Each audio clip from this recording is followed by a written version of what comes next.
اعوذ باللہ من الشیطان الرجیم، بسم اللہ الرحمن الرحیم۔ آج کا جو لیکچر ہے وہ اصل میں مشاہد کاظمی صاحب کے رد میں بنایا گیا تھا، لیکن اصل میں یہ جو رد ہے نا ان صاحب کا، غلام مسعود سعیدی صاحب کا، ان کی کتاب ہے اور اس کے کچھ خاص صفحات تھے جس کے میں نے پہلے بھی دکھا دیا، جس میں انہوں نے اہل سنہ کے عقائد پر حملہ کرتے ہوئے یہ فرمایا تھا کہ شرک جو ہے وہ قریب سے کی عبادت کی جائے تو شرک نہیں ہے، اور بعید کی عبادت کی جائے تو شرک ہے۔ اس قسم کی باتیں کہی تھیں اور اس کو منظم طریقے سے پیش کرنے کی صحیح کی تھی۔ بہرحال یہ ہمارے پاس ساری کتابیں موجود ہوتی ہیں اور ہم نے اس پہ، لیکن یہ فی الحال یہ جو اعتراض ہے یہ انشاءاللہ بہت ہی اہم ہے۔ دیکھیے، کیا بانس بریلوی حضرات کے نزدیک اصنام اور شخصیات عام اس سے کہ تاریخی ہو یا غیر تاریخی، لیکن ان اصنام کے عقب میں ہو تو کیا اس سے کچھ شرک میں فرق پڑتا ہے یا نہیں؟ اچھا، اب یہاں پر عقب کا لفظ جو ہے ہم نے استعمال کیا ہے پیچھے کے معنی میں، یعنی کہ قبل کے معنی میں، بعد کے معنی میں نہیں، کیونکہ بعض لوگ یہ کہتے ہیں کہ عقب سے مراد جو ہے وہ پوسٹیریئرٹی میں ہے، پریورٹی میں نہیں ہے، لیکن ہم نے ان کو بتا دیا یہ تقدم کے معنوں میں ہے، تاخر کے معنوں میں نہیں۔ تو یہاں پر اس کو آپ مجاز کر لیں یا یہ کر لیں، کیونکہ میں نے وضاحت کر دی ہے، تو اب اس کو لا علمی میں محمول کرنے والے میرا خیال ہے کہ اصول اور اصطلاح کے قواعد سے لا علم ہوں گے۔ بہرحال تو دیکھیے کہ اس کیا ہے، اب تک تو بانس بریلوی حضرات اس کے قائل یعنی بلیور ہیں، اب تک ہیں کہ ان شرائط پر غیر اللہ سے استعانات کرنی شرک نہیں۔ کون سی شرائط پر؟ غیر اللہ کے لیے اعتقاد کرنا کہ وہ واجب الوجود یعنی نیسیسری بینگ نہیں ہے، غیر اللہ کے لیے اعتقاد کرنا کہ وہ مستحق العبادہ یعنی وردی آف ورشپ نہیں، اور تیسرا غیر اللہ کے لیے اعتقاد کرنا کہ اس کے اختیارات حادث ہیں۔ تو ان شرائط پر جو کہ ان کے عقائد بھی ہیں، کسی بھی غیر اللہ سے استعانہ کرنا ان کے نزدیک شرک نہیں ہے۔ لیکن ایک تعداد بانس بریلوی کی ان شرائط یعنی کنڈیشنز کے باوجود احجار یا کسی بھی دھات، میٹل یا کسی بھی چیز، مثلا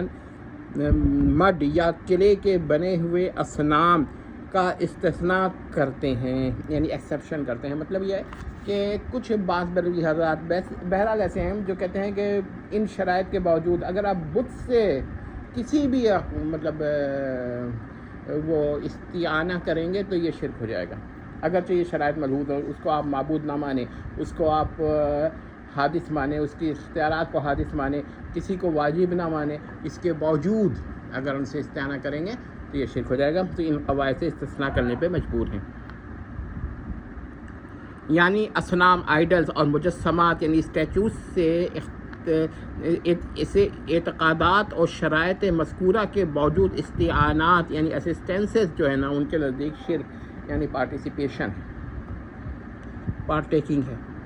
اس پر ان حضرات سے سوال یعنی کوسچن ہے، اب یہ خاص ان حضرات سے ہی ہے کہ اس کا مطلب ہے کہ اگر کوئی اصنام سے نہیں بلکہ ان شخصیات یعنی پرسنالٹی سے استعانات ان شرائط پر کرتا ہے جن کے یہ بت ہیں، جن کے لیے یہ بت بنائے گئے ہیں، تو کیا یہ شرک ہوگا یا نہیں؟ اور اوپر کی شرائط جو ہے نا ان کا اعتبار ہے، یعنی کہ ان کو ملحوظ رکھا گیا، یعنی کہ ان شرائط پر ہی جو ابھی ہم نے بیان کی۔ یہ شرائط بھی ہیں، عقائد بھی ہیں اور قواعد بھی ہیں، بہت ہی اہم بات ہے، شرائط بھی، عقائد بھی ہیں، قواعد بھی ہیں، مطلب شرک کے۔ اگر یہ کہتے ہیں ہاں یہ شرک ہوگا تو انہوں نے ایک دوسرا استثناء کر ڈالا، ٹھیک ہے، یعنی اگر وہ کہتے ہیں کہ ایک استثناء اور کر ڈالا کہ یعنی ان شخصیات سے بات اصنام سے نہیں ہو رہی کہ اصنام سے مانگنا ہے، وہ اصنام پہ تو ایک استثناء یہ لوگ کر چکے ہیں، لیکن جو ان کے پیچھے جن کے اوپر یہ جن کے لیے یہ اصنام بنائے گئے ہیں ان سے استعانات کرنا۔ مثلا ابھی ہم اس کی تفصیل کریں گے۔ اگر وہ فرماتے ہیں نہیں تو بتایا جائے کہ یہ کیسا مذہب ہے جس میں شرک ایسا ہو، اس قسم کا ہوگا۔ ان شرائط مذکورہ کو معتبر مانتے ہوئے اس کا مطلب کیا ہوگا کہ اگر درگا کے کسی بت سے استعانہ کی جائے تو شرک، لیکن درگا کے بتوں کے بجائے خود درگا سے استعانہ کی جائے تو شرک نہیں۔ شیو شیو کے کسی بت سے استعانہ کی جائے تو شرک، اور شیو کے اصنام کے بجائے اس کی شخصیت سے استعانہ کی جائے تو شرک نہیں۔ محترم کی ہم رنگ کالی کے بتوں سے استعانہ کی جائے تو شرک، لیکن کالی کے بتوں کے بجائے کالی کی شخصیت سے استعانہ کیا جائے تو شرک نہیں۔ تو غور کر لیں، یہ دوسرے نمبر پہ بات چل رہی ہے، صفحہ سیکنڈ دیکھ لیا۔ ہاں 4 لکشمی کے کسی بت سے استعانہ کی جائے تو شرک، لیکن خود لکشمی کی شخصیت سے استعانہ کی جائے تو شرک نہیں۔ 5واں ہنومان کے کسی بت سے استعانہ کی جائے تو شرک، لیکن ہنومان کی شخصیت جو ان بتوں کے عقب میں ہے اس سے استعانہ کی جائے تو شرک نہیں۔ اب یہاں پر یہ عقب کا میں نے وضاحت کر دی ہے کہ اس سے مراد بعد نہیں ہے بلکہ قبل لیا، اب یہ مجاز لیا ہے یا کچھ بھی لیا، مطلب یہ کہ جو ان کے جو ان کا عقیدہ ہے کہ ہنومان جو تھا وہ ایک جو کوئی بھی تھا، ایک شخصیت تھا، ایک شخص تھا، اور کیا کہتے ہیں اس کے پھر بعد میں بت بناتے ہیں، تو یہ بت وہ ہنومان نہیں ہوتا بلکہ اس ہنومان کا بت ہوتا ہے، تو اس بت سے تو نہیں مانگ رہا بلکہ اس شخصیت سے مانگ رہا ہے۔ اب کیا کہتے ہیں، ہو سکتا ہے کہ جواب میں کہا جائے یہ شخصیات خیالی یعنی امیجنری ہیں، نہ کہ واقعی، ہسٹوریکل نہیں ہے، غیر تاریخی ہیں، تاریخی نہیں ہے، بس ناٹ ہسٹوریکل ہیں۔ بس ہر دو قاعدہ جو نواب صاحب فاضل بریلوی نے بیان کیا وہ مخصوص ہے۔ پہلا قاعدہ یہ کہ ہر وہ عقیدہ جو کسی ایک غیر اللہ کے لیے شرک ہے وہ ہر غیر اللہ کے لیے شرک ہے۔ دوسرا قاعدہ، ہر وہ عقیدہ جو کسی ایک غیر اللہ کے لیے شرک نہیں وہ کسی غیر اللہ کے لیے شرک نہیں۔ تو وہ کہتے ہیں کہ یہ جو قواعد ہیں نا یہ شخصیات تاریخیہ کے ساتھ ہیں، شخصیات غیر تاریخیہ کے ساتھ نہیں ہے، یا دوسرے لفظوں میں یہ کیا کہتے ہیں ہسٹوریکل پرسنلٹیز کے ساتھ ہیں، لیکن جو ہسٹوریکل پرسنلٹیز نہیں ہیں بلکہ امیجنری پرسنلٹیز ہیں یا میتھولوجیز ہیں ان کے ساتھ نہیں ہے، وہ یہ کہہ سکتے ہیں۔ یعنی یہ قواعد و عقائد ریئل پرسنلٹیز کے ساتھ مخصوص ہیں، نہ کہ امیجنری پرسنلٹیز یا ورچوئل پرسنلٹیز کے ساتھ۔ اب ظاہر بات ہے کہ یہ تو ایک وہ مسئلہ ہے کہ آپ کس کو ریئل مانتے ہیں اور کس کو وہ مانتے ہیں، یعنی کہ اگر یہ حضرات جس کو ریئل کہہ رہے ہیں اس کو اس قواعد میں داخل کر دیں گے، اور جس کو یہ ریئل نہیں مانتے، امیجنری مانتے ہیں، اس کو یہ، لیکن جو مانگ رہے ہیں وہ جو ہیں وہ تو ان کو ریئلی مان رہے ہیں نا۔ ہاں یہ ہو سکتا ہے کہ بعد میں واقعات ان کی جانب غلط منسوب ہو گئے ہیں، مثلاً ہو سکتا ہے کہ ہنومان جو ہو وہ کوئی فوج کا رام کے عہدے پر ہو اور اس نے کچھ کارنامے کیے ہوں لنکا کے خلاف، لیکن بعد میں اس کو ایک جانور بنا دیا اور سیمی ہیومن ایمپروفومارفک منکی بنا دیا یا ایپ بنا دیا بعد میں، تو یہ تو بعد کی بات ہے۔ مگر اب کوئی اس شخصیت سے ہی، ہنومان سے ہی مدد مانگ رہا ہے، استعانہ کر رہا ہے، تو یہ شرک نہیں کہہ سکیں گے اس کو، ٹھیک ہے۔ تو اس کے جواب میں ایک، لیکن ہم مان لیتے ہیں کہ چلیں یہ آپ کا ایک اعتراض جو ہے نا وہ تسلیم کر لیتے ہیں کہ آپ نے بہرحال ایک عمدہ سوچ لگائی کہ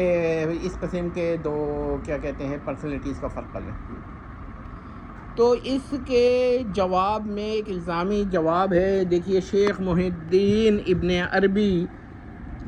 جو کسی طرح شیخ عبد القادر جیلانی سے مقام و مرتبے میں اہل وجود کے نزدیک کم نہیں ہیں، وہ ایمان فرعون کے قائل ہیں، سمجھ لے بات کو، اور ان کی تقلید میں ان کی بڑی مقلدین وجودیہ اس کے قائل ہیں کہ فرعون جو ہے وہ مومن ہے۔ پس ان شرائط پر فرعون سے استعانہ کرنا کا قائل جو ہوگا وہ بھی شرک نہیں کرے گا، کیونکہ فرعون کے بارے میں انہوں نے یہ کبھی نہیں کہا نواب صاحب نے کہ من شک فی کفرہ فقد کفر، وہ تو صرف علماء دیوبند کے لیے کہا ہے یا کچھ اہل الحدیث کے لیے کہا ہوگا، تو یہ تو فرعون کے لیے نہیں کہا انہوں نے، اور اگر فصل یہ کہہ بھی دیا تو یہ اہل وجود تو نہیں مانیں گے نا، اور اہل وجود کے جو لوگ اس نظریے پر ہیں وہ بھی مسترد نہیں کریں گے۔ اب اس پہ ابھی ہم بات کرتے ہیں ذرا۔ بس جو ان شرائط پر فرعون سے استعانہ کا قائل ہوگا وہ شرک نہیں ہوگا۔ پس نواب صاحب بانس بریلوی، والنقی علی صاحب بانس بریلوی، والرضا علی صاحب بانس بریلوی نے اسلام اور ہنود کے فرق کو عملی اعتبار سے قریب کرنے کی صحیح فرمائی، یعنی انہوں نے جو خلیج تھی نا، یعنی جو گلف تھا وہ ختم کرنے کی کوشش کی، جو ڈسٹینس تھا۔ اگر کہا جائے کہ جن شخصیات کو ہنود مذکر یا مؤنث یعنی کہ میل اور فیمیل گاڈ یعنی مذکر یا مؤنث خدا مانتے ہیں یا ڈیٹی مانتے ہیں، ان شرائط پر استعانات کفر ہیں لیکن شرک نہیں، یہ کہہ سکتے ہیں۔ تو ہمارا جواب یہ ہے کہ اس کو کفر غیر شرک مانا جائے یا شرک غیر کفر، دونوں کفر و شرک ہے، کیونکہ یہ عقائد کفر و شرک ہیں، بلکہ شرک جو ہے وہ عین کفر ہے اور کفر ہے۔ تو آپ یہ کہہ سکتے ہیں کہ یہ شرک کفر ہے اور یہ عقیدہ کفر و شرک ہے۔ تو جو اس طرح کا فرق کرے گا نا، تو ہم اس کو جو کفر غیر شرک یا شرک غیر کفر قرار دے گا، اس کو بھی ہم کیا کہتے ہیں کافر قرار دے دیں گے، بلکہ مشرک بھی قرار دے دیں گے، ٹھیک ہے۔ اور اس پر ایک اور یہی بات ہم مشاہد کاظمی سے بھی عرض کرتے ہیں کہ ذرا غور کر لیا کریں، دوسروں پہ اعتراض نہ کیا کریں۔ اب لیکن بہرحال اس سے ایک فائدہ ہوا ہے ان کے اعتراض سے کہ ان صاحب کی غلام مسعود سعیدی کی یہ جو موٹی سی کتاب ہے، یہ اس پر ہم نے جتنا ورک کیا ہے، تو یہ اس کے جو اہم اعتراضات ہیں اس کا بھی جواب ہو گیا۔ تو ایک شعر عرض ہے، شرک میں لگائی کرن باس بریلی کی، جو بات بھی کی وہ انہوں نے رنگیلی کی۔ تو امید کرتے ہیں کہ مسئلہ آپ کی سمجھ میں آ گیا ہوگا کہ یہ حالات ہیں، اور جب یہ حالات ہوں میں اسے آخر میں صفحات پھر دکھا دے گا،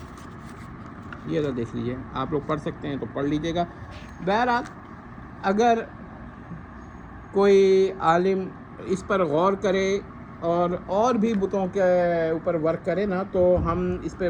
ہماری طرف سے یہ اچھی بات ہوگی کہ ان لوگوں کو یہ بتایا جائے کہ آپ دوسروں کو کافر سمجھتے ہیں، دوسروں کے علماء کو کافر سمجھتے ہیں، ان کی توحید کو وہ کرتے ہیں، آپ کی اپنی توحید کیا ہے؟ ہم نے تو واضح کر دیا ہے کہ آپ کے نزدیک آپ کی توحید کیا ہے، اور بھی ابھی ہم دلائل پیش کریں گے، اصول و قواعد آپ کے لیے تسلیم ہے۔ ہاں ہم یہ کہتے ہیں، ایک بات بتا دیں کہ یہ جو امام تختازانی رحمۃ اللہ علیہ کی جو عبارت ہے نا، اس کا جو آپ کو لگ رہا ہے یہ حسر ہے یہاں پر، اس کی ہم تعبیر و توجیہ کرتے ہیں، ورنہ اور بھی شرک کی اقسام ہیں، یہ دو عقیدے شرک نہیں ہیں، بہت سارے عقیدے شرک ہیں۔ انشاءاللہ جاری رہے گا۔ ان حضرات نے ہمیں ہماری توحید پر اعتراض کیا ہے، تو انشاءاللہ ان کی توحید کو بھی ہم واضح کریں گے کہ یہ وہ لوگ ہیں جو ہنومان سے آپ مانگیے اس کی شخصیت سے تو بھی یہ شرک نہیں ہوگا ان کے وہاں۔ اچھا ہاں یہ بھی بتا دیں کفر اور شرک میں فرق ہے۔ ہماری بحث شرک ہے کہ یہ شرک ہے یا نہیں ہے، شرک غیر شرک، باقی یہ کفر کہنے سے جان نہیں چھوٹتی ان کی، کیونکہ ہم کہتے ہیں جب تک ایسا شرک جو کہ کفر ہو، یہ کہتے ہیں کہ شرک بھی ہے کفر بھی ہے، بلکہ وہ شرک ہے جو کہ کفر ہے، یہ کہنا پڑے گا ان کو، نہیں کہیں گے ہم کو پھر یہ ان کی توحید نہیں ہے، کفر و شرک کر رہے ہیں، توبہ کرنا پڑے گا ان کو، ہمارا مطالبہ توبہ کا ہے۔ والسلام علیکم۔